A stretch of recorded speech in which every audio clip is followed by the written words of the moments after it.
I could put headphones on. Should I put headphones on? It's up to you, bro. You'd be the odd man out. Yeah, that's all right. That's a pattern I'm used to. Is it? Yeah. Oh. Yeah, I got a text earlier this week. Monday. Got a text from Terrell, said, "Hey, on Wednesday night, would you be interested in doing part of the stand up for the Connect group thing?" Sure. What do you want me to do? He said, "Kyle's going to be the MC, and I'd like for you to talk about the observation part."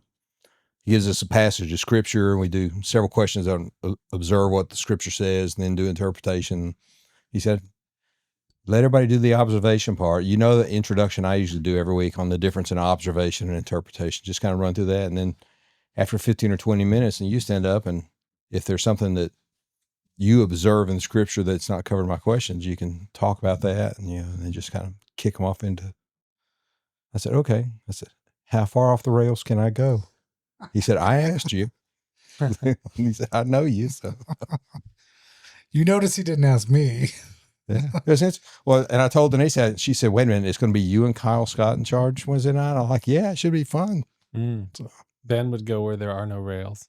Oh yeah. So fast.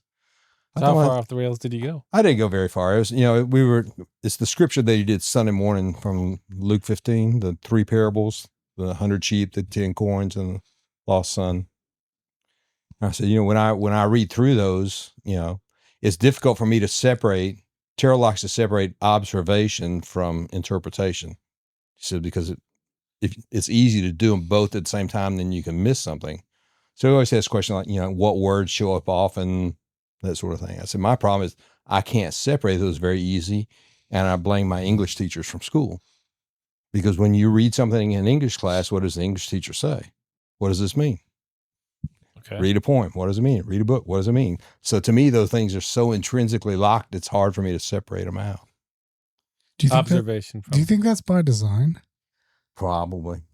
It's got to be, right? It's got to be. You can't, and I understand Terrell's point is it's easy, even when he prefaces it by saying, be careful to do the observation first, and then we'll do the interpretation. And he thinks that he couches his interpretation think about what was the original audience. How would they have received this information?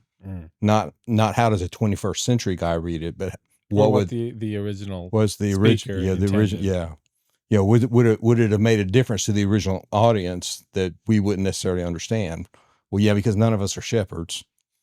So that would be a sort of a weird thing. Intellectually, you understand. Shepherd. Yeah. You could pass for a shepherd. Yeah. Well, I told him in our group at the table, I said, my difficulty in that is I'm not a first century Jew. And so I have trouble thinking, how would a first century Jew think? I know what other people have told me that culture was like, but none of those people were first century people either. They learned it from somebody before them. So, but that's how knowledge works, as you pass it from generation to generation. So we can reasonably infer that this is what that generation thought. I said, one of the things I observed in that chapter is, why is one of those 3 parables about a woman?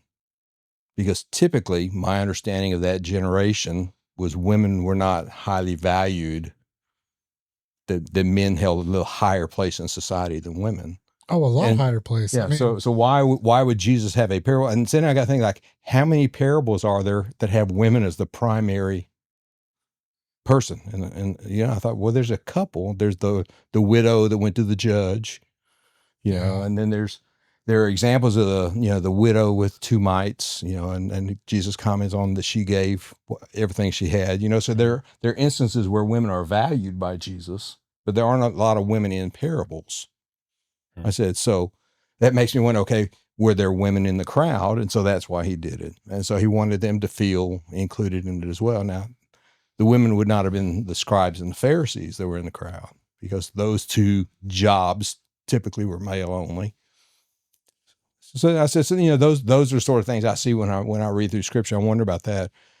I told him the other thing I said is, when the younger son comes home and father's throwing a feast for him, I said, there's a time frame involved in that parable that could potentially span years, because how long does it take for you to liquidate half of your assets? Okay. Yeah. If you're a farmer, or a rancher. Mm. You know, he give me half of everything you have, Dad. How long would that take to do? There's a certain amount of time involved in that. Yeah, it's not like you had write him a check. Yeah, write him a check. Here you go. Yeah. Now maybe, I don't know. Now it's a parable, so some of that is not, it's not a factual story. Yeah. But I said the other thing we had. Okay, so then the younger son left, and he lived somewhere, and he spent everything he had. Whether that was a little or a lot, he spent it all. That would have taken an amount of time. And then a famine arose. Famines don't happen overnight. Famines happen over time. Typically several years of bad crops. Right. And now you're in a famine, Yeah. The example I guess the most immediate example that comes to mind from the Bible is in the story of Joseph in the Old Testament, where there were 7 years that they collected surplus, right. And then they had 7 years of famine. So there's a period of time. I said, so there's a period of time there where the boy's in famine, and then it gets desperate enough he has to find a job, and then he decides to come home. So there's a time period involved in that. And then the father, greets him, and the father says, go kill the fatted calf. We're going to celebrate. I said, how long does it take to kill and butcher a fatted calf? I don't know. I've never done that. I'm not a hunter, so I don't know how long it takes to dress out a deer. I know there's a time involved in it. Mm-hmm. I said, so those sort of things I think about that series of events, when you read it, it's like boom, boom, boom, boom, end of the story. You think about it from a practical standpoint, there's a period of time there. And I said, and what that does is that observation leads me to interpret that and say, that's an example of how long God will wait and wait and wait for us, because it had to develop that the son got to the point that he came home again.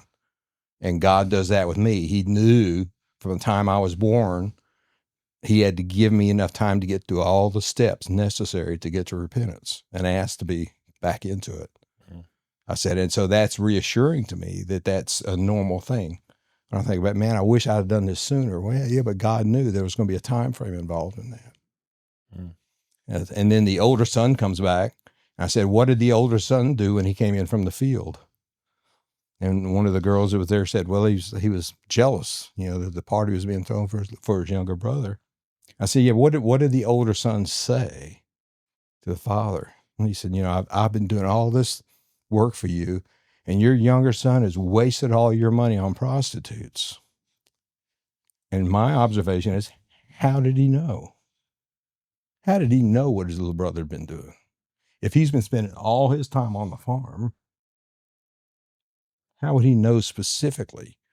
He didn't say he wasted it away from here, or he did something and now he's back wanting more. Maybe he was the next town over. Maybe it was the next town over. Maybe somebody saw him and told him. I don't know. Oh, yeah. I bet you back then everybody knew everybody's business. What else you got to do except gossip? I don't know what first century There's a law about that, isn't there? Was there about gossiping? Yeah. Was there reference to not gossiping? Right. It doesn't mean there's a law put in place probably for that exact reason. Yeah. Was there first century Facebook that he could look and see? You couldn't get away with it now, because if you post pictures, everybody knows. Yeah. That's why I don't post pictures. Yeah, that's a good idea. But I said, what my interpretation of that observation is, it occurred to me that there are people that I've held grudges against who wronged me. And I discovered in thinking back on it that I kept up with every single thing they did wrong because I was going to get them back. Mm. And so if that's a normal part of holding a grudge, maybe that was it. Maybe the older brother knew somebody that was going to that city. Yeah. Hey, while you're over there, check on my little brother. I don't know. I said, but my observation of people in general is, if you're holding a grudge against somebody who's wronged you, you know a lot of bad things about that person that you hope they get their comeuppance. Oh, yeah. Yeah. He'd love to see the younger son turned away at the gate. Mm. But so that was kind of fun. It was an interesting discussion to have with everybody. I did mention at the table that I was not a first century Jew, and our friend Kyle looked across the table at me and went like, "We're looking at you." Could have been. Could have been. Could have been. I don't know. You might be a little too pale. Could have been. Yes, but I know Kyle is older than most people think he is, so I could take that from Kyle. All right. Kyle's a fun guy. Hey, everybody. Welcome back to the show. Christians talking about shit. We are welcoming back one of our favorites. Marky Mark? Marky Mark? Marky Mark. Marky Mark and the Funky Bunch? Yeah. You could rap. You could do it. Rap was what my dad would give you in the mouth when he talked like that. So. Oh, yeah. Yeah. Are we talking down to our elders? So what's been going on? Marky Mark. Things are rolling along. Like most everybody, I'm glad to be past the extremely cold weather we had. So was it extremely cold? When you're East Texas. Okay. Yeah. Okay. When most of your time is spent around riding a bicycle, well, that's true. Ice on the roads is extremely cold. Yeah. And also slippery. Yeah, it's slippery. Yeah. You know what? All you city folk, let me just tell you, out there in the country, it got cold, and when you don't have power on, no power. It was cold, Amos. We were real fortunate. Our power didn't go out in our neighborhood, which was nice. It's the first icy storm I recall since we've lived out there. Icy storm, including like the 1-day ice storms that come through periodically, where we didn't lose power. So that was nice. But I did notice in thinking about it that earlier in the year, last summer, several times we saw power crews clearing the lines, trees over the lines down our stretch of road. So I think probably, that little bit of preventative work helped, to keep that from happening. But again, you can clear everything on your street, and if the next street over loses, has a tree come down, that takes you out. Yeah. So that was nice. No, things are going good. We've been keeping up with the kids, our kids a little bit, and all of their endeavors. We get pictures pretty regularly from the kids in Germany of the grandchildren there, and take a picture of this to send to Nana and Gramps. So it's always fun that they're thinking about letting us know what they're doing. The kids are. It's always kind of fun. That is nice. I got a picture one day, and Luke said that his son said, "Take a picture of me. I'm being sweet to Lucy." So little brother being sweet to older sister, and he wanted that documented. Wanted proof that he was being nice. Mm-hmm. But a little bit more telling. That was kind of fun. Amos, what have you been up to? Not much. It's been a slow week. So you were traveling for a while. The last time you and I had much of a conversation, you had been, I think, to New York and someplace else. Year. Yeah, right at the end of the year. It's been less traveling this year, but it's not a lot this week, man. It's been a slow week. Yeah. You can just sit here for 45 minutes and meditate. I think the audience would like that. Meditate. Yeah. Okay. So what as an avid listener yourself to the podcast, right? You still kind of keeping up with it.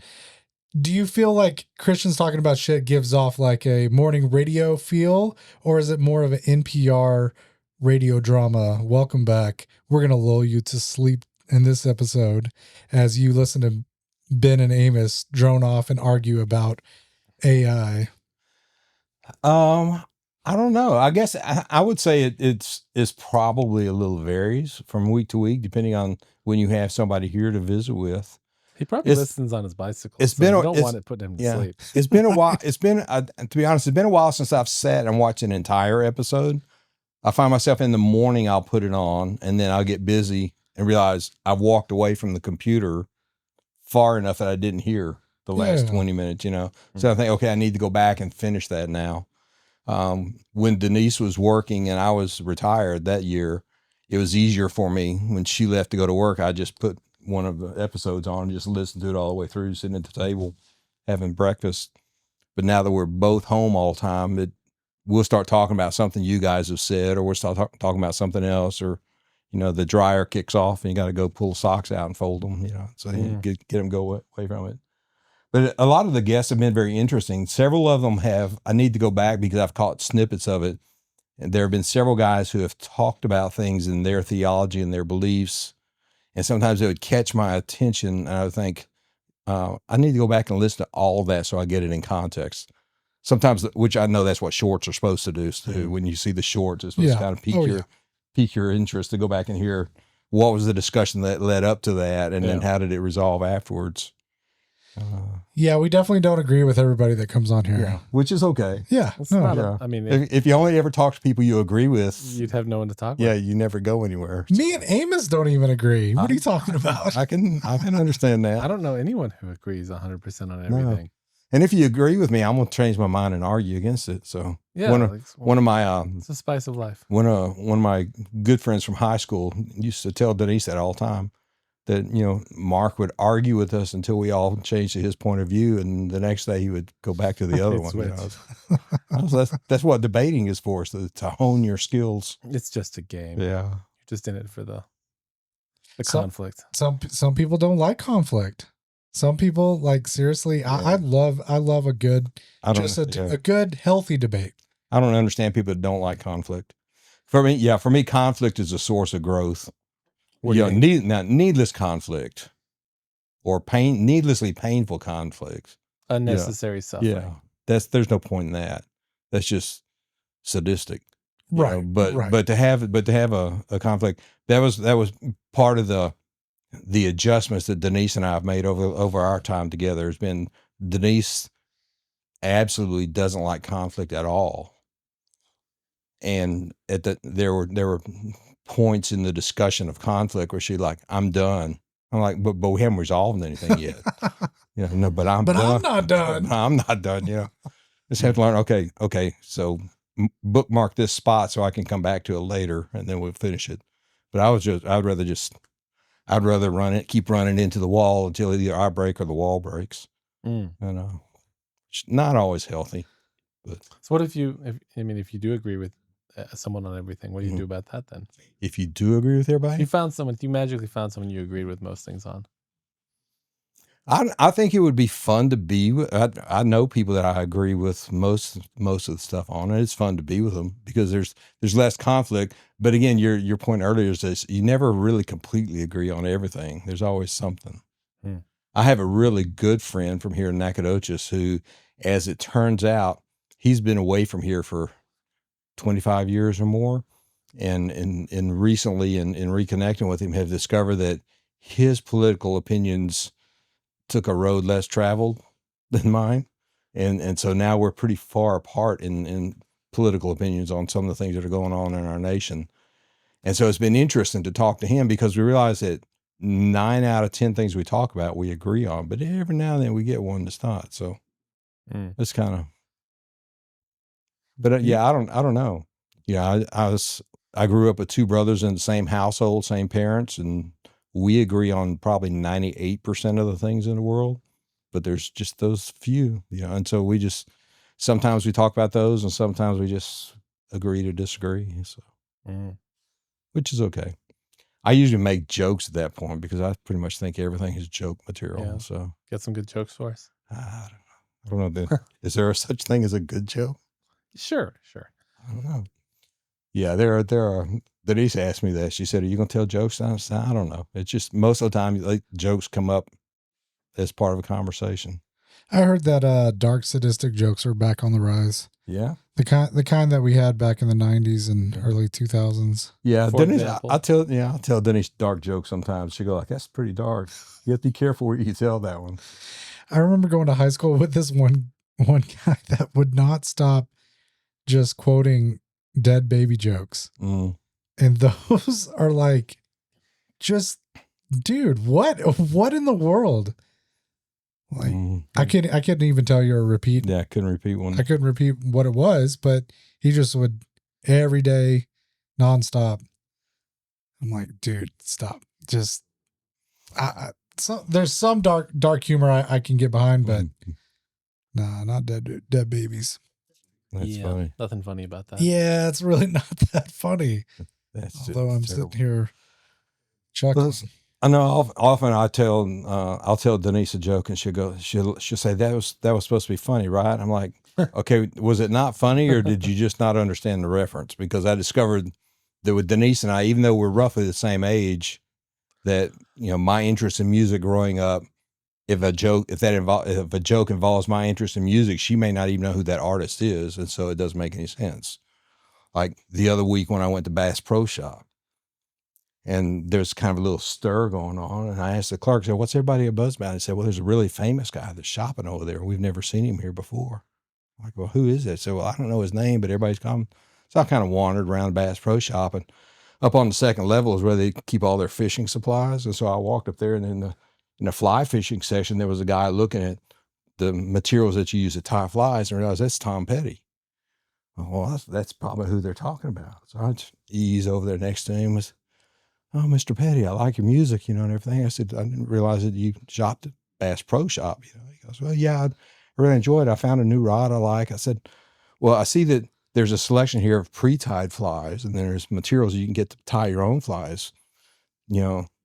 Which do you prefer? He said, well, I like tying my own. I said, well, I like to get these are pre-tied because tying flies is really hard for me because my fingers don't work well. But I see as a guitarist, you're probably really good at that. What do you think is the hardest part about fly fishing? He said, the waiting is the hardest part. Mm. Denise went, okay, but again, if you don't know the song, right? So jokes terrible. Require context. Yeah. Have you ever gone fly fishing? Once. Have you, Amos? Yeah. Really? I was as successful at that as I am at golf. Proper, but in a pond. What's the allure? It's very graceful. Yes, it's a peaceful thing. Yeah, it's just you're out there by yourself and wading out into the water. Do you have to fly fish alone? No, but most people I think do, or they're separated in space. Yeah, in the scenic shots you see of people fly fishing, it's never like a group of guys fly fishing. Yeah. You don't go on a boat together with 4 guys and fly fish. Can you fly fish from a boat? Sure. Yes, you could. Yeah. I guess I don't understand the mechanics of why are you fishing in that manner versus just a regular fish? Because you can't get a fly. Like a standard casting reel won't send that light of an item out that distance. Okay. So you have an extremely light lure that you basically have to whip. You don't want to whip it because if you actually crack it like a whip, you'd snap it to pieces. So you just kind of gently gotta like back and forth to work it out into the distance. Mm-hmm. Oh, so there's technique to it. And there's a skill and you can get up over, if there's a tree hanging out or a bank, the water's carved up under, you can get up into places. Yeah. Sometimes a little easier than you can with a regular cast. And then you're fishing for trout primarily or some other. I don't think you fly fish for bass too much. Although it can happen. You can catch them. I guess you could, but yeah, I normally think about it with trout streams and streams. Yeah. Things like that. Not necessarily lakes. Like lakes or ponds. Maybe it has to do with the river too. I don't know. Maybe it's easier I've never lure fished in a river. Yeah. Like a flowing river. Yeah, maybe that's it. Or just good old fashioned bobber and worm. Yeah. In a river. A weight and a worm and a bobber. But I mean, it's like any other hobby. Like you do it because you enjoy it. If you just wanted fish, you'd go to the supermarket. Right? No. See, and that's another thing is they're not catching these fish to eat them. They just send them back in there. Exactly. Yeah. What the crap are we doing? But sometimes you fly fish and you catch and eat. But often it's not. Often it's a catch and release. Depends on the person. Like a lot of times we didn't catch and release. Huh. I have more recently just because I don't want to go through the trouble of cleaning a fish and yeah. That's why I buy fish at the market. Yeah. Okay. Skip the cleaning part. I'm willing to pay somebody to do the nasty part. I don't want to do. They're so fast at it too. And you see guys who are skilled flayers, man, they just they'll tear apart a fish and slice apart a fish in 30 seconds. Quick. Mm-hmm. Yeah. It's kind of what I imagine these guys at the chicken factory over here. I bet you they're good with a knife, man. Those jobs require some speed. I have known several people who have gone to work there, and a week or two later when I run into them, they're looking for work again. I'm like, what happened? Well, I couldn't, you get a week of training and then they time you. And if you don't meet it's an assembly line, and if you can't keep up with the assembly line process, then, you're hanging chickens. You get cut. So many per second that you have to hang on hooks and do the different things. So, yeah, I'm not cut out for that type of work. I've never worked in like a factory assembly line situation. The only factory I worked in was we produced one motorhome a day, and so that's pretty good, one a day. Yeah. What were you doing? Because I've done a similar line of work. I started out in a cabinet shop building cabinets. Cabinets. Okay. So we built cabinets, but the production line moved, the unit moved one workstation every day. So right. The cabinet shop was kind of a side operation. And so we supplied the cabinets at various points down the assembly line, but there was still my first thing I did there is I built a kitchen cabinet, and it took me one shift to build one kitchen cabinet. So I had to have, that was the pattern to have one ready for the next day. Yeah. Actually, when I first started there, they were doing 2 coaches a day, but shortly after that, they dropped it back to just 1 a day. Man, they can roll them out so quick. Yeah. But we actually, over the course of the time I was there, we actually started building our own chassis and everything. And so, that backed it up several weeks ahead of time to get the steel parts cut and welded and put together and build a framework to hold the axles and all that stuff. Huh. How long did it take the paint to dry? How long did it take for what? The paint to dry. On the cabinets? Or like just all the finishes and stuff like that. You're able to accomplish all that in a day? Yeah, it was. I mean, you had to time it. It was just, when you went into the metal fab shop, they would cut the parts and weld them, and then they would go into a blast room where they were steel bead blasted off and then painted, and then they would dry for a day. So there's a series of these things. Oh yeah, in process all along. They have it. Yeah. So one doesn't get built in a day, but you produce one a day. Yeah, you produce one a day. Yeah. Because every day, every night they would back them out, move them into another bay. Mm-hmm. Yeah. Because you would come in and that would be your bay. You would have your toolboxes set up and everything, your jigs or whatever you needed, all set up there. And then if somebody messes up further down the line, that could trickle down. You wouldn't necessarily even feel it until a couple days later because it finally got to you. There's a gap. Yeah. Yeah. Yeah. We would they would bring the chassis in the original building that I worked in. They would bring the chassis in and a floor would be laid on it. And before we left that night or at the end of that shift, we would set all the cabinets on the floor and they would get bolted down to the floor. The next day that moved to the next station and a crew of people came in and started doing the basic plumbing and electrical work, running wires and pipes and stuff all through it. And then 2 days later, the second day, they would finish that up. And on the third day, they would put the walls and the roof on, but while I was in the first station, the walls and the roof were being built so that they were ready when it went up there. So yeah, it was an interesting thing. But that to me is a little different than, the factory here in town, NIPCO here in town, where I had a friend who worked there that he stood at a machine and he got pieces of brass and he had to, I don't know what they did, like a drill press kind of operation where they would cut and the same part, grew the same, how many, he'd have to do, 50 pieces an hour or something. And that was the order. And then he would change out the bits and the tools so that he could make a different part for it. And that would be tough. But, I have friends in high school whose dads worked there the entire time we were in school. That's how you made your living, and you raised a family on that. And all those parts got sold, to people to put into plumbing applications. And, I've got NIPCO parts in my house and my sinks and plumbing stuff. So somebody makes all that stuff. Somebody makes everything. Somebody makes it all. So what makes a good motorhome? How long did you do it? Wheels a turn. I worked there 27 years. Really? Total, yeah. Doing cabinetry for them. I didn't do cabinetry all the time. Yeah. I started out building cabinets on midnight shift. I was in college. And they shut the midnight shift down. When they went from 2 coaches a day to 1 a day, they had expanded the building, so they consolidated the shifts a little bit. But I worked in the cabinet shop for probably half of the time I was there. And then I was a builder for a while, and then I supervised the cabinet shop for a little while. And then I got a promotion to a job where I kind of helped. I help track processes with the different crews. What you measure, you can improve. And so I would work with crews, say, how long does it take to do your job? How do we measure that and find improvements that can be made? And so like a QA, kind of like a QA kind of thing. Yeah. And so I did that with the different parts of our system here in where the factory was.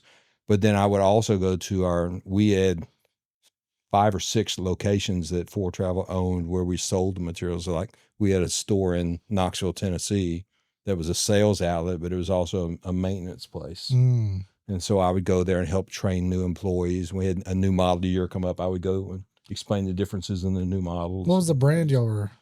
For Travel was the brand name. Yeah. Mr. Ford started the company, and so it was, Ford Travel. They actually built the first one in their backyard for their own family to use on vacations because they had 3 kids and they couldn't all travel in cars. So Mr. Ford was an engineer by training. And so they built one in their backyard, drove it for a year and sold it, built another one, sold it. Like, hey, there may make a business out of we can this. make a business out of this. Interesting. Yeah. So a lot of the upper management guys, then he was actually, Mr. Ford was actually working for a business here in town and doing that in the backyard. So then when he started the company, a lot of the guys that he had worked with as shift managers came over with him. So, people he knew came over. And when they started building their own chassis, a lot of the guys that did the office work, like the HR director and the accounting guy and the line supervisors, stuff like that, they would work an 8-hour shift with us and go home and eat supper and then come back. And in the evening, they were building. That's too much. They were prototyping the new one.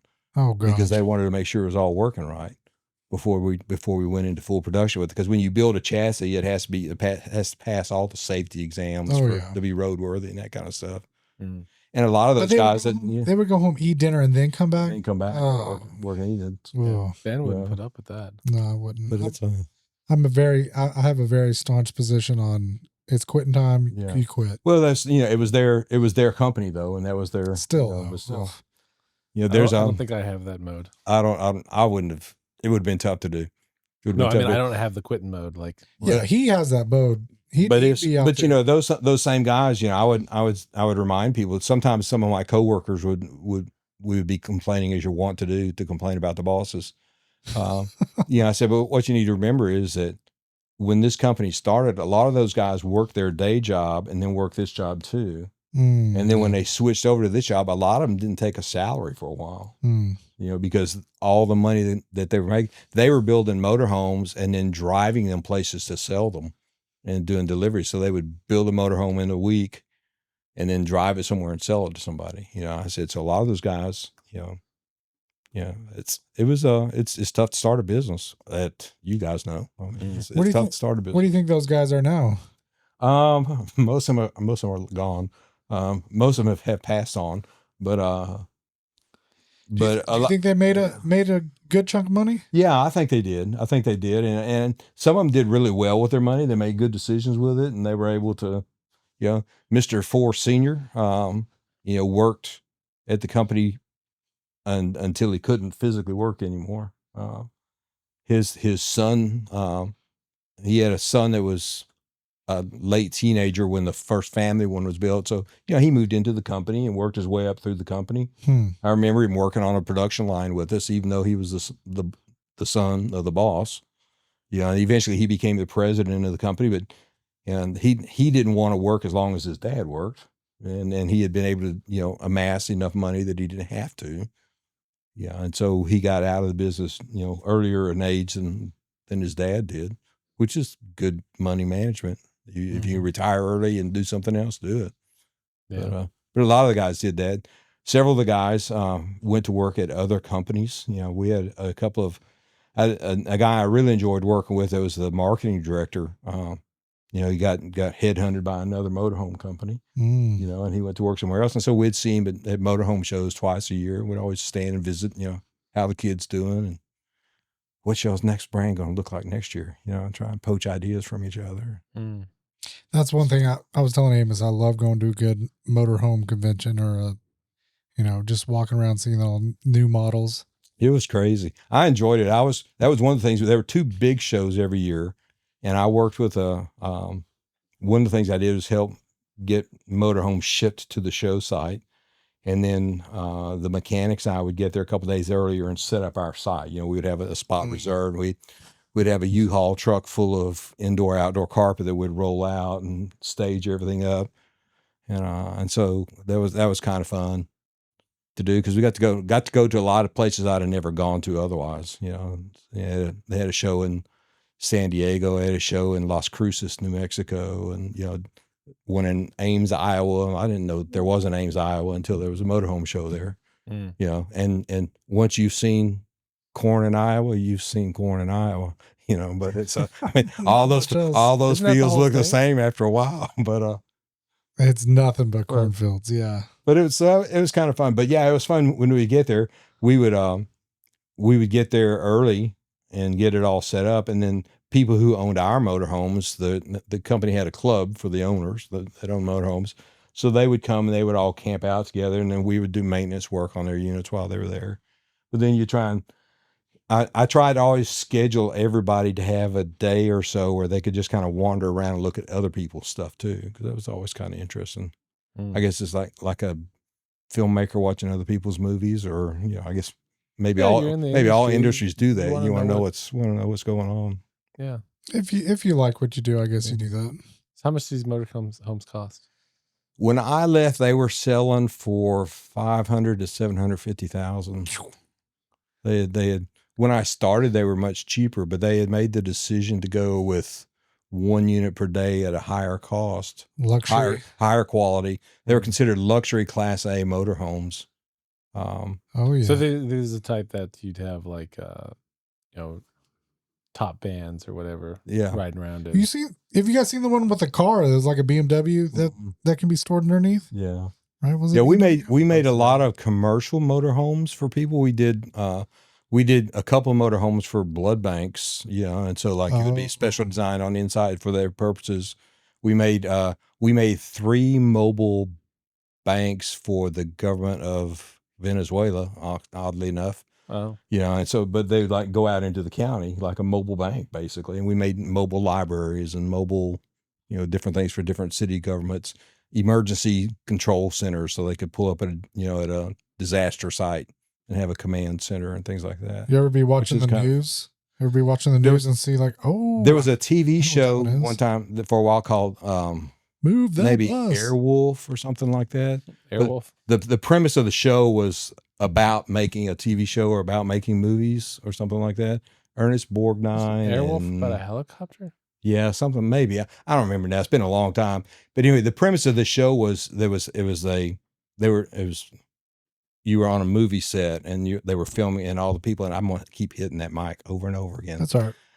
But around the backdrop, there's always like all the different trailers that all the actors were staying in. Mm-hmm. That was kind of the backdrop in this movie. But periodically, we would see one of our motorhomes there. Yeah. We thought, oh, that's kind of cool. That's see that on TV. We built TV. that. Yeah, we built TV.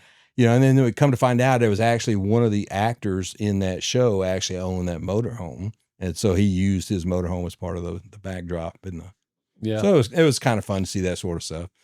We had a couple school teachers from down in deep East Texas, south of us, that retired and decided that they took their retirement money and bought a motorhome, and they had taught history, American history and world history and geography and stuff like that. They decided they wanted to spend their retirement years traveling, seeing all the places that they taught about, so they specially designed a motorhome that worked for them, and, sold it to them. And, so it was kind of fun, to hear different people's stories about what they were doing with their motorhomes and things like that. You get someone to drive all the way around the world with one. Yeah, but you have to have the little rudder on the back when you cut to the water, I guess. There's routes. You can cross over Russia. But we did make motorhomes that shipped overseas. We built a motorhome that was shipped to Saudi Arabia for some part of the royal family. That royal family is pretty widespread there. But it had bulletproof glass in the windows. And so we asked the question, okay, is the body bulletproof? No, that was the question. Is like, okay, this wall is steel and styrofoam, right? And I said, but in bullets, I imagine in the culture, I guess you couldn't assassinate somebody you couldn't see, or something. Those are some loose cultural. Those are bound. I'm like, okay, you guys have a different set of rules, and like it's an honor thing. I guess so. Yeah, like the mafia guys in our movies, that was not an issue. You could easily shoot somebody you couldn't see. Right. But apparently that was there was some reason why that had to be done that way. Interesting. But that created a huge weight issue, obviously, because the bulletproof glass is much heavier. So we had to kind of reframe how we did things to make it work. Literally. Were there any other amenities that they added as well? There were a lot of gold fixtures, if I remember right.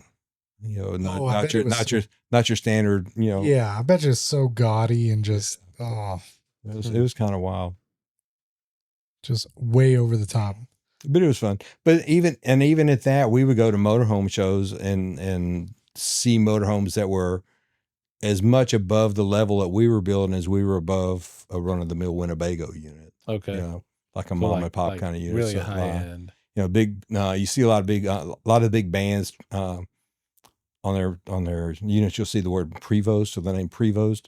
Prevost was a company that took like a bus chassis and built a shell, and then they would sell that to a company who did the inside work.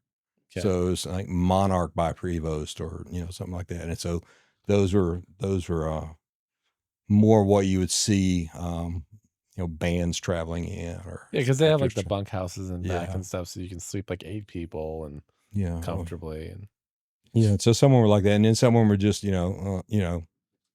what a high end musician would travel in is different than the guy that's going to all the bars down the highway.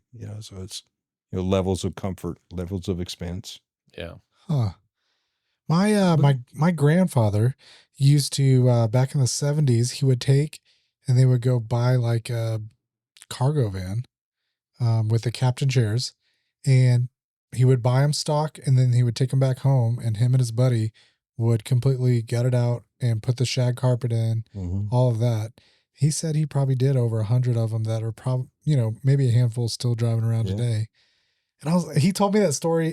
He had I forgot the name of the company, but I was like, just the strangest thing. I was like, wait, what? You were building hippie vans back in the day? I was gonna say some folks are getting high in those vans. Oh yeah. It's on the Scooby-Doo show. So, yeah, there are a lot of 4Travel units around Nacogdoches that I see. Yeah, people have them parked in the backyard and up under a shed there, and they're that are still being used. Yeah.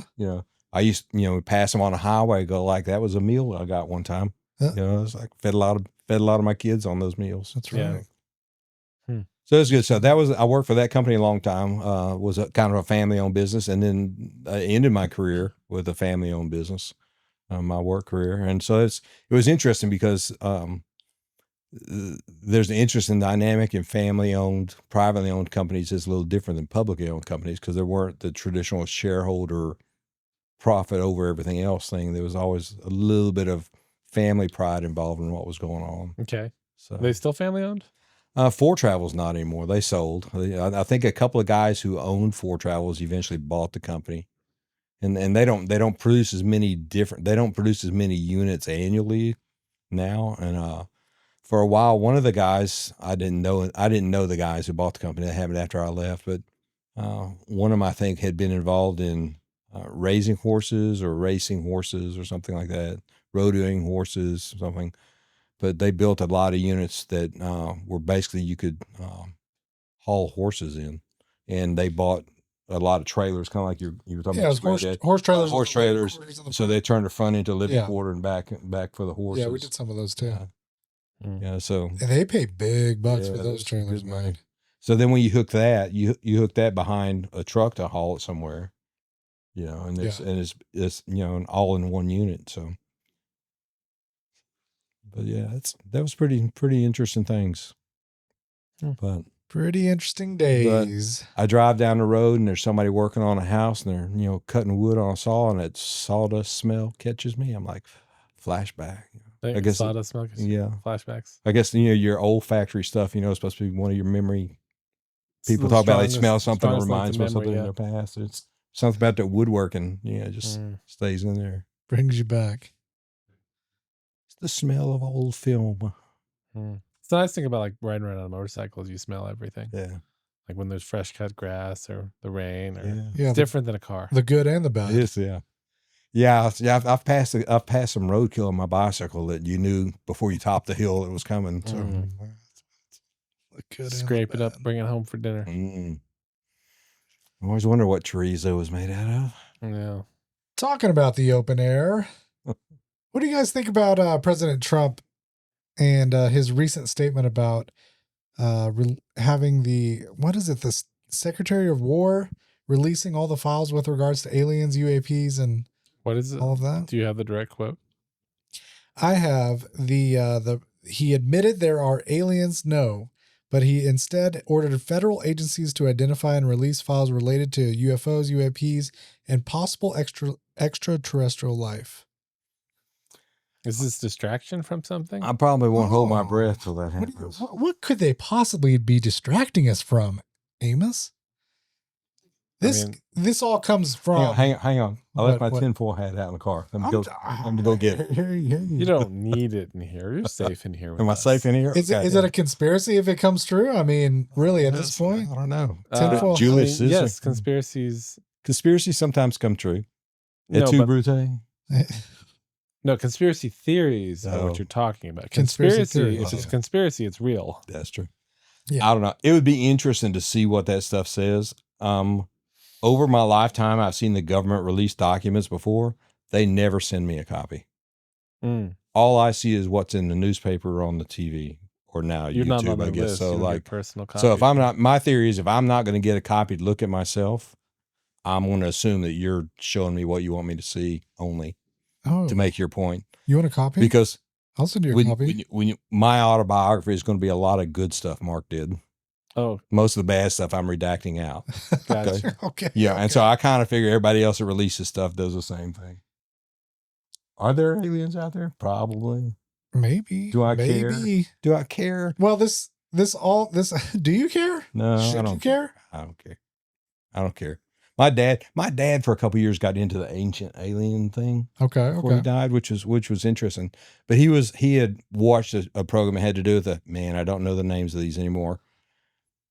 Where you're flying in South America and you look down, you see all the big carvings on the tops of mountains and figures and stuff like that. The Nazca lines. Yeah, those guys.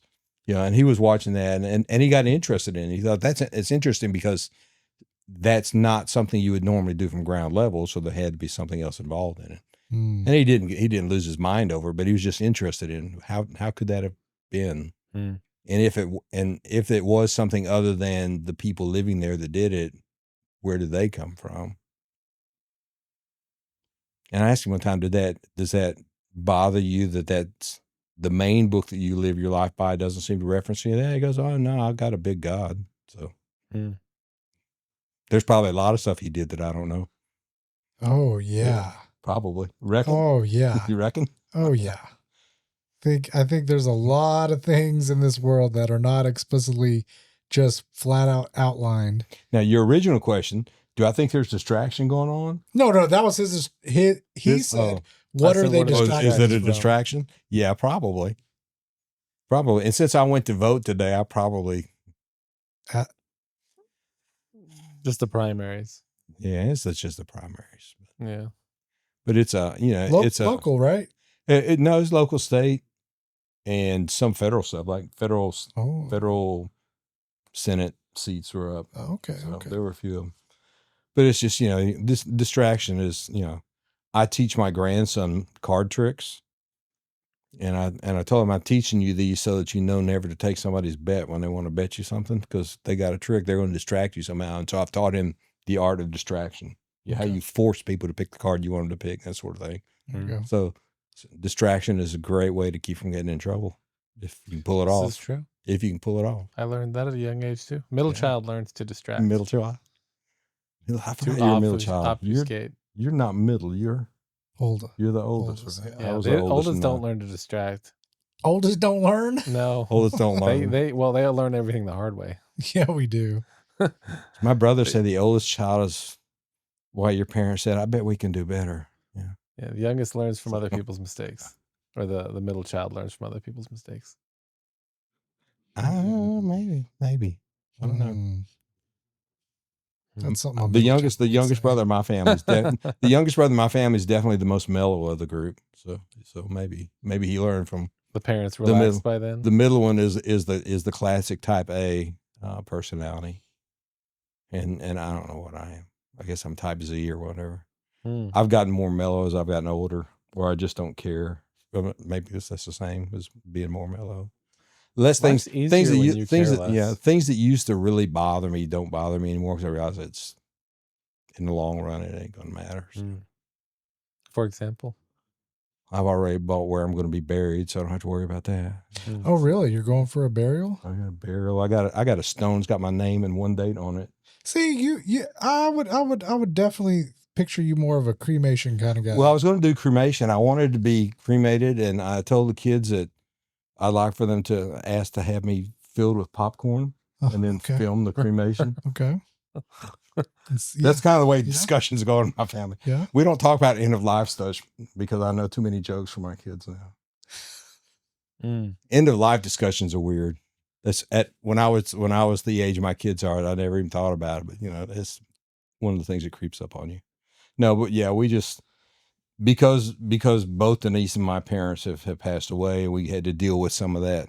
We thought, well, we ought to try and get some of that taken care of ahead of time. Well, that's good of you. Which is good to do. And my youngest daughter reminds me periodically that there's a list of things she's asked me for so that she'll have it at the point that Denise or I or both of us pass away. So she kind of knows what our intentions are and that sort of stuff. So, not to get too gruesome on this podcast, but I mean, you have gone and gotten a will and gotten that's not as complete as it should be. Okay. Yeah. Do you, Amos?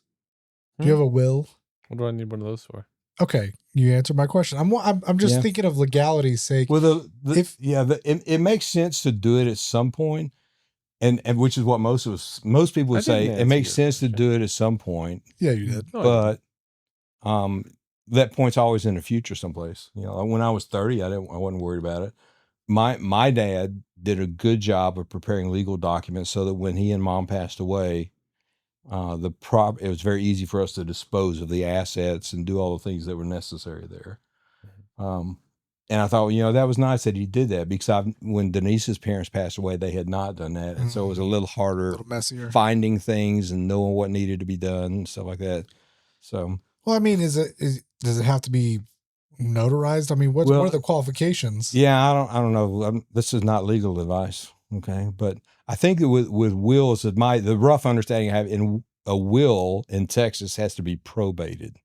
You have to go to probate court. And then the judge says, yes, this is what the will says. Here's how everything's going to be disposed of. There's a thing that is called a living trust or a revocable or irrevocable living trust where you can set it up which is what my dad did, that my brothers and I were named trustees so that in the event that one or both my parents passed, we were the trustees and everything they owned was in this trust. Then we could dispose of it as we needed to without having to go to court, to probate court. Yeah. And so then it was just a matter of because I was the trustee, when it was time to sell the house, I just had to put the house on the market and sell it. And then that money went into the account and I used that account to pay the bills. And so there's a couple of different versions of things they can do. That as I understand it, setting up a trust is a little more expensive because it does require a lawyer to kind of go through and set it all up.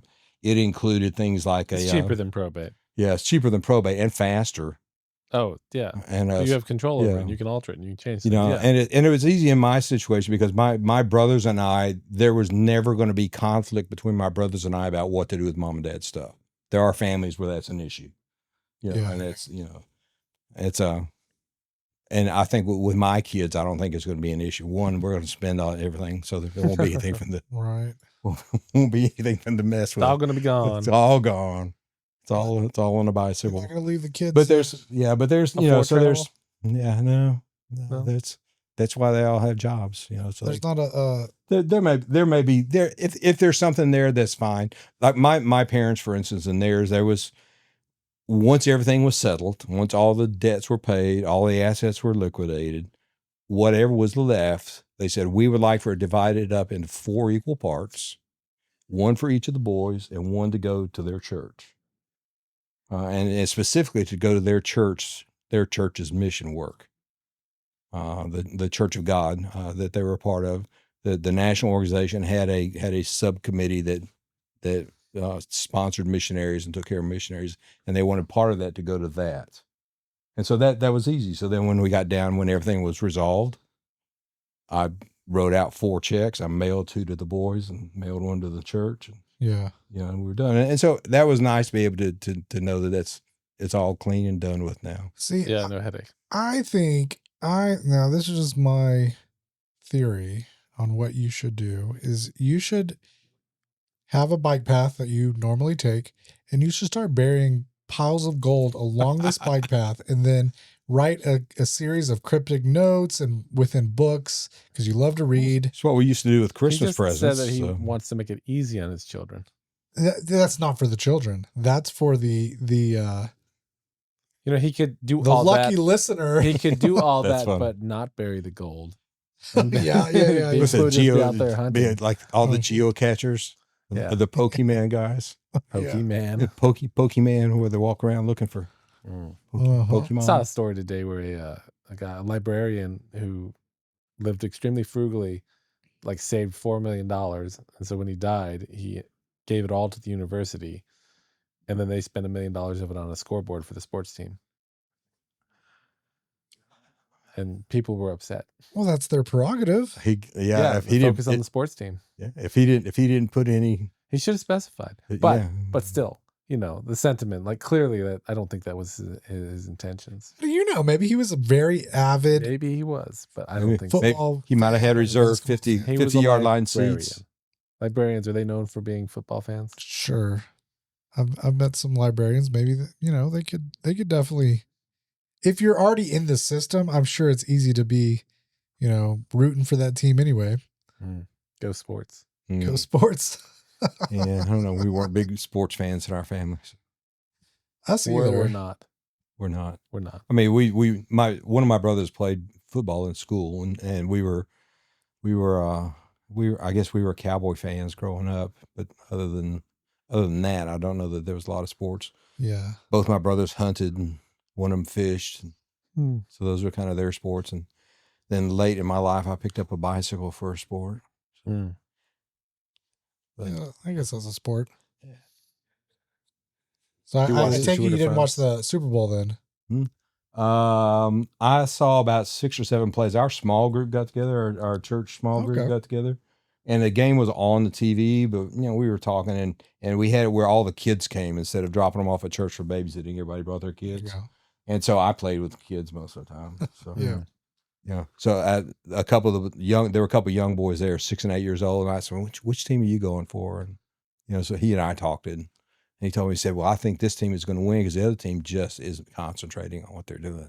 He had very he knew staunch opinions. How do you get all the way to the Super Bowl and not concentrate? Well, I don't know. That's also an 8-year-old opinions of what they were doing. So, but I don't even know. But I've probably watched. I may have seen parts of 3 or 4 plays. Yeah, I don't even know who won. Yeah, I don't even know who played. Yeah, I didn't know until we got there who was playing. It was Seattle and New England, I think. But I haven't routinely watched football in probably 20 years. When they had the big strike and everybody went out and they had replacement players for a couple games, so like that. I'm like, yes. So what was with the halftime show? I think that got the most. I don't even know. Like I've just heard, like, what was it, Turning Point USA or something?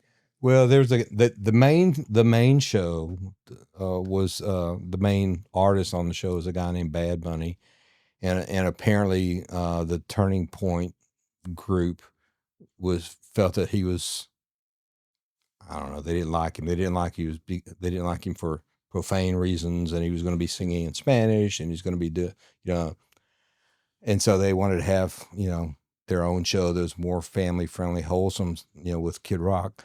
And yeah, family wholesome Kid Rock. That's exactly. So my thought, like I didn't watch the halftime show. Like the game was on, and at the halftime show, most everybody's watching the game. I got up and I walked out in the backyard and I just looked at the stars. I don't want to watch the halftime show because for me, the halftime shows the last 15 or 20 years have either been musicians that I didn't know or musicians whose music I didn't care for.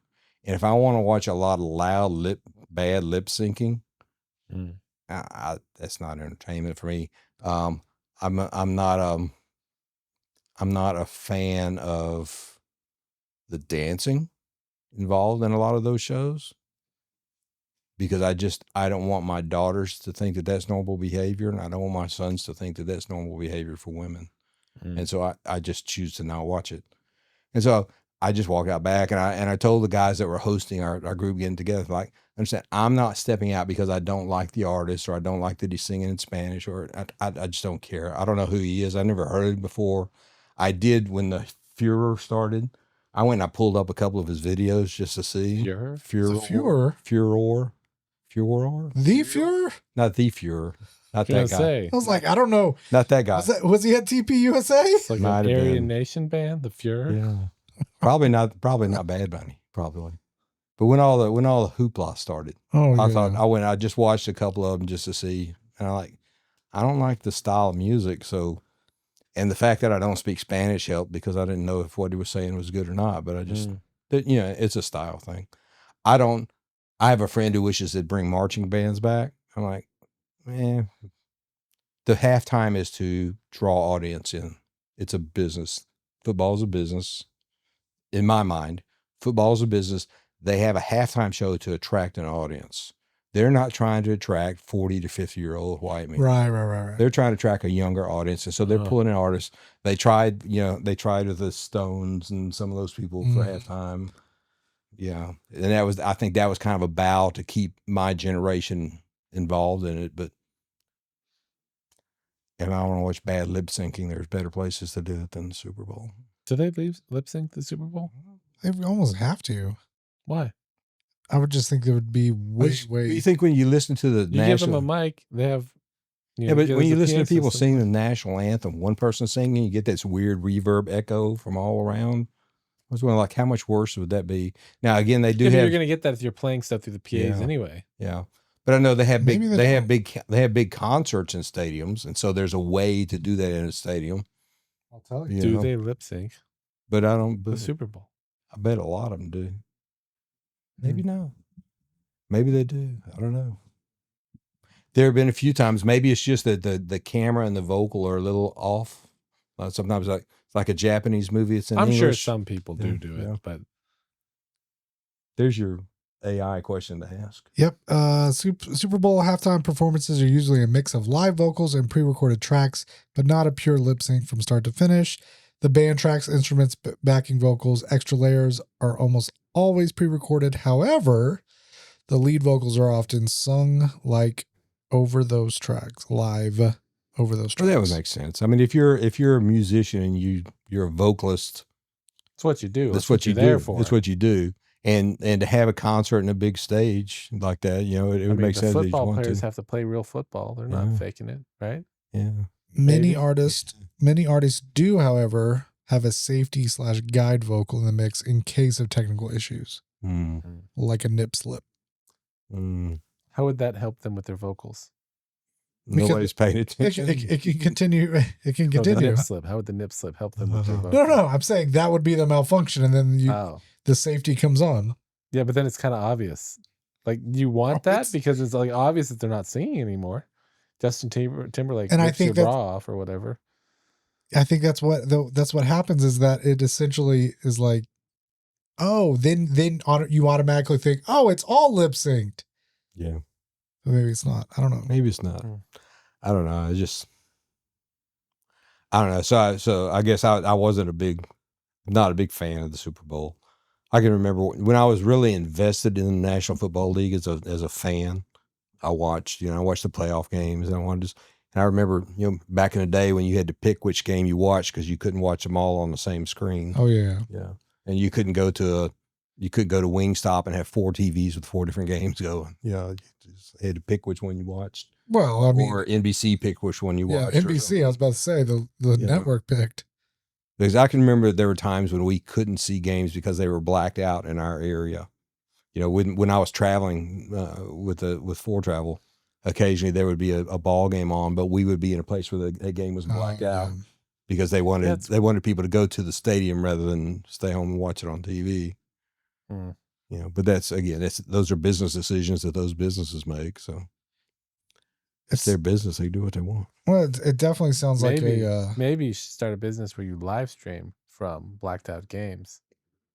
That would be. I don't think they do that anymore. I don't think they black out games anymore. Yeah, that's like, more and more of it's going to streaming. And that's like a story. But you still got to pay like what $100 a month or whatever to get all the football channels. all the games. Sure. Yeah, I'm sure there is. They charge a I pretty. remember there was a package that you could. I periodically get stuff in the mail, about buying a new package stuff. I've saved so much time and money not being interested in sports. Right. Yeah, we quit watching TV years ago, and just turned off the cable, and I get advertisements for all kinds of streaming things, and like I don't have Netflix, I don't have Hulu, but you got YouTube. I can watch YouTube if I want to, and I have an Amazon Prime account, so occasionally there's movies on there that I'll hear a movie, or I'll think about a movie, or somebody will recommend a movie. I've been going to Tubi a lot. Have you? Tubi's free, and they got a lot of good stuff on there. Bro, I'm so glad you brought this up. I started watching this new show on Tubi called Damascus. Have you seen it? Heard of it? Okay, it's about this guy that it's supposed to be set in the 2023 era. But it starts out, he's sitting in his therapist's office, and right off the bat, you're like, well, this is clearly not 2023 because the technology gap is just huge, like invisible screens, and they're in an interactive world or whatever. Right. Mm-hmm. Well, then she starts to explain the therapy that he's about to go under, and she pulls out this device that goes over his head. He leans back and he puts this device, and he can see. He's a voyeur into other lifetimes, but he can't do anything. Like, not interactive. He's not interactive, but he can only be a visitor in alternate realities, if you will. So is this like Assassin's Creed kind of? I didn't even think about that. Yeah, but except Assassin's Creed, you're actually obviously still taking control and using that. I don't think the character from the modern world is actually like controlling. They're just viewing the memories. It's like the butterfly effect on steroids, right? It's all these multiple different. You've seen the butterfly effect movie, and you know about the butterfly effect. Yeah. Yeah. Okay. So how like the same characters are there, but so mid 2000s. So mid 2000s. The same characters are there, however, certain events changes things drastically, right? Yeah. You said, but he can change events? No, he cannot. He cannot. He can only watch. So how would the changing, like if events can't be changed, how would anything get changed drastically? Because this is some sort of system that is picking up on whatever and is making. It's experimental and it's making those decisions. I don't know the science behind it. Yeah, how is it therapeutic to watch other? Well, because he's having trouble at work because I think he's autistic and like people want him to be a certain way or whatever. I'm only on like episode 1 or 2. It just started. But like within those first 2 episodes, the same characters come back in completely different context. Like the first time his buddy is like his fifth favorite friend, right? And he's like a probate lawyer, and then his sister is getting beat up by the boyfriend, so he's like, I got to get my crew together to go talk to my sister's boyfriend. Well, he calls this guy. He's releasing a guy from prison. He brings him along. And it's just really kind of lighthearted, funny, very well written. They get to the boyfriend's house. The boyfriend's like, what? No, he's got a stab wound. He's got all kinds of, he's like, no, the sister beat up me. And they start sitting down and talking with him. Then all of a sudden rewind, an accident happens and boom, the gun that was in somebody else's pocket went off and shot the boyfriend in the head. Episode over. And you're like, wait, what? And then the next episode starts and he's still in the therapist's office. And he's like, I don't even have a sister. Okay. It sounds like bad AI writing. Sounds disjointed, but it's very interesting. Very interesting. Take my word for it. Damascus. Yeah. Very interesting. But Mark doesn't watch. So what is Tubi? Is it Tubi? Tubi. Yeah. Yeah, you just give them your email address and then they give you an account and it's free. Yeah, that's free. But they have actually a lot of they'll have a lot of 80s, 90s movies that are actually like, oh, those are good movies I've never seen. Yeah. Or like popular movies at the time that I haven't seen. And I guess a lot of them are the same. I would have guessed. What I see happens on my Prime account is we'll watch a movie, and then the next time it pulls up is like, based on what you've watched, we recommend these that you might be interested in. So sometimes those are fun to watch. Yeah. And Denise and I have watched a lot of, because we're stuck in a rut, I watch a lot of bicycle movies about bicycles, but then also people who travel and do semi-documentaries on their travels, where they're traveling around the world and, they're on the Silk Road through Kazakhstan or something like that, stopping and interviewing people. Ever watched The Long Way Round? Yeah, we have seen that the one. two actors, yeah. Ewan McGregor and the other guy, they got BMWs and went all the way around the world. Yeah. Yeah. Those are kind of fun. We watched a series that a couple did that they were biking from Washington State to Florida. And so they did a series of 18 or 20 30-minute YouTube things where they're going through different parts of the country and stopping and visiting. And it's kind of fun to see, a different point of view on the Iowa cornfields than you get when you're riding in a car, kind of a thing. So have you seen this guy, this YouTuber that there's one or two YouTubers that went through Afghanistan, like the Taliban areas? Have you seen that? I don't think so. Oh man, we may have. I think you would enjoy it. He's documenting his whole trek through. I think he started somewhere in Europe. He's going to try and go around the world. We've seen several of those by different people, and I've read several books that people wrote. There was a woman in the early 1900s that rode her bike around the world, and she wrote a book about it, and then that has been made into a movie. And so I read a book that referenced her book, so then I looked up her book, and found it and read it, and then realized a movie had been made about it, and its name is gone now. But those are always fun to do, and generally each one will tie me to somebody else. Those are kind of fun to see. And I think like, oh, that would be fun to do, if I was not lazy and not my age. But then I read books about guys that are my age doing the same thing, so. Yeah, there's probably some 98-year-old guy biking across the country right now. Watch a news clip one time about the guy who set the record for the most laps in a velodrome on a bike as a 106-year-old.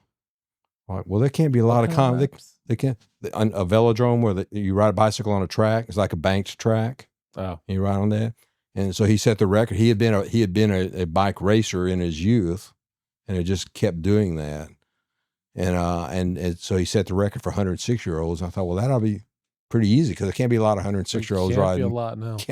But he had, in the news report that I watched, they had gone back from the time he was like 98.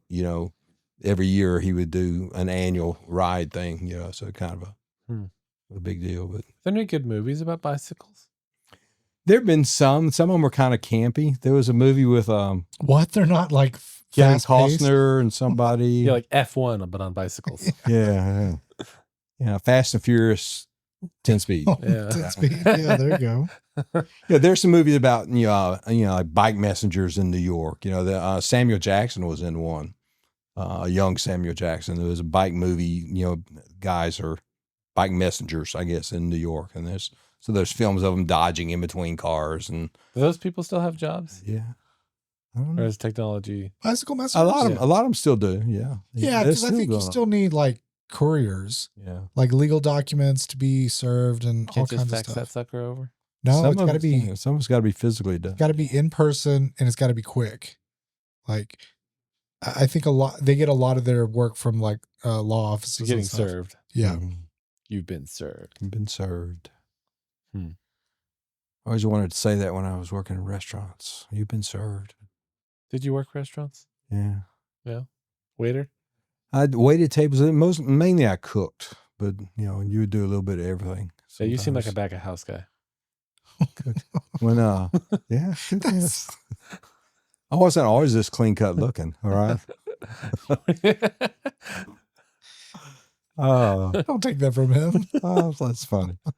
Yeah, when Denise and I decided to get married, I was working at Fore Travel. I was working second shift, and a buddy of mine from high school, I had gotten a job at a local Bonanza restaurant, and he had worked his way up to being the manager of that particular restaurant. And so I went to him one day and said, I'm getting married next year, and I need to earn a little extra money. but I worked from 3 till midnight. And he said, well, we started about 3 months ago. We started like a breakfast thing. Would you be interested in that? I said, well, what I'd really be interested in is coming in and working from like 9 o'clock to about 2 o'clock. Yeah. And he says, are you okay with washing dishes? I said, yeah, I wash dishes for 4 hours. So that's where I earned the money to get married. But yeah, it was just, so washed dishes and cooked. And I was, the Holiday Inn had a restaurant for a while. So I cooked. I started out as a short order cook and then moved up to whatever the main cook was called. Chef. But we cooked off of. Yeah, I was about to say. I don't say we didn't. Chef just seems really for Holiday Inn. It just seems a little pretentious. Yeah. You didn't have any liberties to. We cooked off a menu, and then twice a week we had a buffet, and so I learned to cook. For buffet, which is a different style of cooking because of the volume and stuff like that. So, but there were a couple of old grandmothers that worked and cooked the buffet, and man, they taught us how to cook some good stuff. So, you still cook? Grandma's restaurants. I can boil eggs and I can make a mean grilled cheese sandwich. Do you like a hard boiled or a soft boiled? Hard boiled. Okay. I recently got 10-minute timer. I put them in the water, and right before it's completely dry, I turn it off. Yeah. Okay. Oh, gosh. Extra hard boiled. Extra hard boiled. No, it's just I usually set a timer because that's another case where I get distracted and I walk off and like, what's that smell? See, I think I'm starting to get into soft boiled. Oh, I like a good soft boiled egg. We ate soft boiled eggs Good growing 3-minute up. egg. Oh yeah. Mom had the little cups that you put the she was egg British. in. Yeah, she was British. So yeah, they're very big in the Yeah. soft boil. Oh yeah. Yeah, so that was pretty. I cooked a lot when Denise and I first got married. We joke about the fact that Denise didn't cook when we first got married, so I taught her to cook, and she learned really well. So now she does the cooking. But because of our lifestyle changes now, we don't cook a lot of meals. We eat a lot of fruit and vegetables that we don't have to cook. A lot of salads and things like that. So you still got to chop up a salad. Got to chop up a salad. That's what I'm thinking. That's cooking. When Denise went back to college and she had night classes, and so I was in charge of cooking for the kids, and I'd tell the kids, "We're having pizza tonight. I'm cooking." I'm like, if you put food on the table, that's cooking. Sometimes I cooked in the kitchen. Sometimes I cooked. Domino's did it. Yeah. Sometimes I cooked at Pizza Hut, and sometimes I cooked in the kitchen. The kids said it was all pretty good, except the night I cooked Chinese food and made them eat with chopsticks. All three of them say that was a disastrous meal. So. Because of the chopsticks? I think that was probably part of it. See, our kids are like, they won't not use chopsticks. Like if there's chopsticks available for any meal, they're like, let me eat with those things, whether they know how to or not. There you go. Well, that's all right. That's good. Yeah, my kids until they start fighting over the chopsticks. Yeah. Because we only got 3 packs of them and there's 4 of them. Oh, gotcha. Oh, yeah. Have to share a pack. And I'm like, just use a darn fork. That's fun. Yeah, every now and then my kids will tell a story about some meal that I used to cook that they just thought was horrible, but it was the food that we had, so they ate what was on the table. We didn't run. How did you accomplish that? How did you get your kids to eat what was on the table? We didn't run a smorgasbord. You ate. You ate what was on the table, or you waited till the next meal. Because nobody's going to die from missing one meal, especially if you're a kid. Not in America. Not in America. Not in America. There are places in the world that missing one meal could make a difference. But I don't know. Some of our kids were like, they might be stubborn enough to starve to death if you didn't. There's one of my kids tells a story about sitting at the table for several hours with a mouthful of food that they would not swallow, and I wouldn't let them get up from the table until they did. That was a bad parenting day. I'd have done that differently now, but apparently I woke up a few times face down in a salad because I wouldn't eat my bell peppers. Yeah, but I got my revenge though, because Mom made this terrible split pea soup one time and made us all eat it. And then she wouldn't even eat it, but she made us eat it. Oh no! As I recall the story, maybe that's not accurate, but she didn't. I know she didn't like it after the fact. So I went upstairs and just vomited it everywhere. Oh gosh! And that's when she kind of stopped forcing me to like eat everything. Maybe he really doesn't like this. Maybe I really don't like celery and bell peppers. I still don't like celery. It's about the only food I don't like. There's not a lot of food I don't like. But... Ben, are you a picky eater? No. Only thing I won't eat is eggplant. Eggplant parmesan? No, will not touch the stuff. Will not touch the stuff. Mark, it has been so great for you to swing by and hang out with us. I know. I was surprised that I looked at the time a minute ago. I did want to, because we're starting to do a movie at the end, kind of review. I wanted to see. Watch this movie. I wanted to see, is the movie you were referring to Lael Rides Around the World? No, I don't think it is. We've got a couple bicycle thieves. You remember that one? I haven't watched that one because the only version I found was in a foreign language. Okay. I think it's a foreign film. Would The Fastest Indian count? What is that? Fastest Indian? I don't know. Yeah. So Anthony Hopkins. He retrofits an Indian motorcycle to go like super fast on the. And then he brings it from New Zealand to America. It was a good movie. He takes it from New Zealand to America, and then rides around, goes to Vegas stuff, and then I think he goes to Vegas, and then he goes out to the Salt Flats. Yeah. There was a movie called Breakaway that's about a couple guys that are bike racers, and there are a couple movies that are they're the bike racing version of Hoosiers. Chariots of Fire. Yeah. And it's like a couple of guys are from the cornfields are going to be in an international bike race, or they're going to be in the Tour de France or something. Yeah, kind of a feel good. And because they were made now, a lot of them were made in the late 60s and early 70s. So when you watch them now, they feel a little, the technology of filmmaking is vastly different. But it's just different. Has filmmaking gotten better or worse? I don't know how to describe the difference. Like, we watched an old Louis L'Amour story movie a while back, The Quick and the Dead, Sam Elliott. And when it seems like it was filmed in Panavision.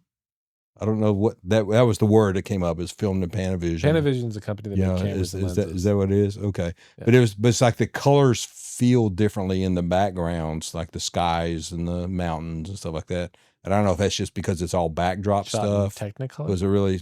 Maybe it was shot in Technicolor. Could have been. Yeah.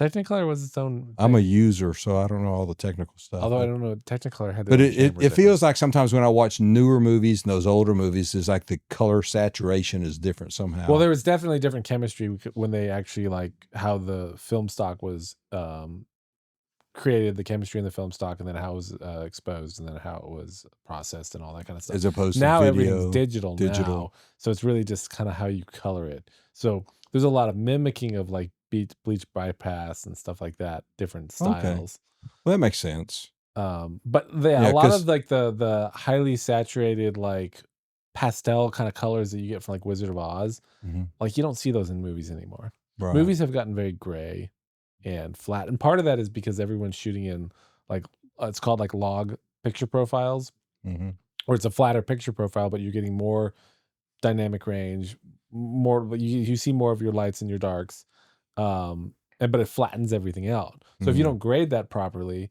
to bring back all the rich colors, it's just going to look very flat. And since filmmakers are used to like looking at these flat images all the time, they kind of like, well, this looks good. It looks more filmic because it's flat. Interesting. Yeah, and then you see all this stuff where like the blacks are never black. Yeah. Yeah. Anyway. It feels to me like there's more gray in society as a whole. I mentioned this to Denise. We were sitting in a restaurant today watching cars go down Main Street, and the newer 1 or 2 year model cars, the colors seem very grayed. Yeah. It's like there's a gray version of green, a gray version of blue, a gray version of gray, and it feels like they put too much primer in the paint to me. And then a bright red Mustang goes by, and I'm like, color. Whoa, look, they used to color cars. I'm way off the movie topic again. No, that's all right. I'm just trying to put a nice little bow on this, and you guys keep on freaking derailing me. All right, just end it then. Just end it. All right. I was going to ask him one more time if he could remember what the bike movie possibly was named, and we could give it a little bit of a score. Look it up and see what. I'll have to do better next time. About the name of the movie. That's all right. Hey, you're not a movie guy. Yeah, movies are. I like watching movies, and I rarely watch a movie twice. But generally, if I watch it twice, it's because I forgot the name of it, and I don't realize that I watched it twice till I'm 20 minutes into it. But you do realize. Yeah, and then eventually I go, oh, I know how this is going to work. Yeah. The good guys win, the bad guys win, whatever. The thing I like most in the bike movies is I like the ones that are more travel, almost like travel logs. There are several bike races that cross continents. But these are more in the realm of documentaries. Yeah, kind of more like a documentary. But then sometimes they'll make a movie. It's more of a following a particular character as opposed to just like, when you film the Tour de France, it's like, whoop, there they go. And then you run down the road another 10 miles, set up a camera, and whoop, they go by again. Yeah. This is more people who are traveling or filming what's going on. That's kind of interesting. Travel documentary travel logs, I guess. Love it. Love it. Well, thank you again. Yeah. Well, thanks for having me over. I appreciate it. It was fun. Love having you on. Fun to visit. Don't forget to like, subscribe, and get in there in the comments. Amos loves to wake up early in the morning and respond. Is that what's going on now? It's his new thing. There was just a couple that like, I should respond. I have an answer for that. I have an answer. Go for it. Hey, man. I have my answer. If we have an answer. They didn't respond back to my answer. I need to go back and look because I don't remember seeing a lot of responses to comments on the last ones I looked at, but it's been a while. It's been a while. Even then, here lately, it's been juicy. Well, that's good. Just you're starting. Just when my dad's on. Yeah, definitely. Your dad's fun. All right. See ya. Thanks, guys. See you later.